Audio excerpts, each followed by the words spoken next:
This is the HP 15AB522TX, a budget gaming laptop from HP. But does it really stand out as a budget gaming laptop?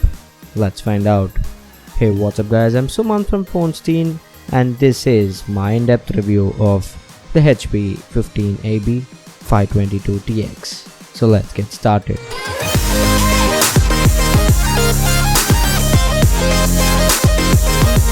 HP used to make solid constructions even for its budget lineup, but now that's not the case.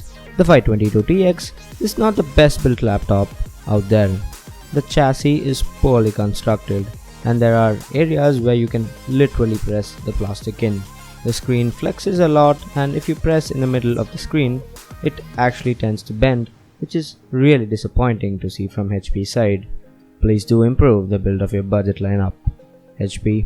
In terms of the I/O, towards the right we have the power and battery indicator, a headphone/mic jack, a USB 3 port, a HDMI port, the air exhaust grill and a Kensington lock. Towards the left we have the DC power input, an Ethernet port, another USB 3 port, a single USB 2, below which you have an SD card slot, and finally we have a disk slot which is kinda old age now but still gets the job done. The keyboard is chiclet styled and has satisfying clicks to it, but the keys are kind of spaced close to each other, which needs getting used to. But the trackpad is the worst I've used. It has a glossy kind of surface which makes it hard to move the cursor around with precise tracking, and due to its small size, it's never been my choice and I end up using a mouse. Even the left and the right clicks are a bit mushy, but the speakers from Bang & Olufsen are surprisingly good. Just make small tweaks to it in software and it can definitely enhance the audio quality, and it is a solid set of speaker for a laptop. The display is not a full HD panel but a 1366x768 TN panel, but somehow HP managed to crank in a decent display with respectable viewing angles. But take note, this cannot be used for color grading work. The 720p webcam is decent and good enough for Skype calls and is better than most other potato cameras out there. So now let's talk about specs. This machine comes with an Intel Core i5 6th generation processor, but this is a dual core processor which is clocked at 2.3 gigs. It has 8 gigs of RAM which is upgradable to 16, and this boy comes here with 4 gigs of freaking 940M graphics. But let's talk about performance soon. And continuing, it has a 1TB hard disk, a 4-cell battery, and this comes with a licensed version of Windows 10.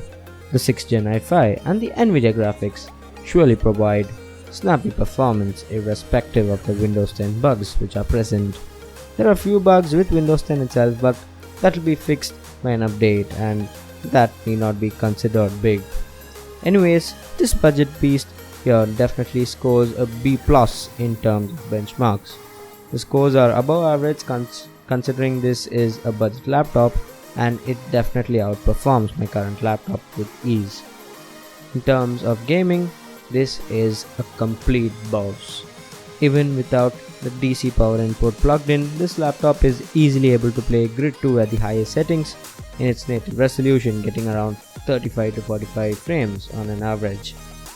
You plug in the DC source and you can even game at ultra settings without dipping below 30 to 35 or say even 40 frames depending on the game. And now that 4GB of VRAM surely helps a lot. Even though this is only a DDR3 graphic card, it is capable of handling most modern AAA titles with ease at medium to high settings. In terms of video editing and rendering, the 522TX can handle 1080p edits with ease. And since this has an Nvidia GPU, CUDA acceleration is also supported, so faster render times are definitely guaranteed. If battery life is one department you also care about, then don't worry. On a single charge, this bad boy here can last for around 4 to 6 hours on an average when doing casual web browsing and consuming light media content like watching movies or any videos. Now let's break down the HP AB522TX into its pros and cons. On the positive side, you have a killer performer, great gaming sessions, a decent display and a respectable battery life. on the negative part. You have a really okay-ish build, a poor trackpad, and few software bugs. And now repairing the cons is all up to HP. But to compensate for this, they really nailed it in the performance department and the internal hardware used. This laptop can easily handle all your gaming and even editing needs with ease. The HP AB522TX is the best laptop you can get for professional work or gaming if you don't want to spend a fortune on high-end laptops. Trust me, you'll never regret your decision if you get this sucker here. Now show me some likes and share this video if you liked it, and thank you for watching, and this is Sumant signing off once again. Catch you later. Bye.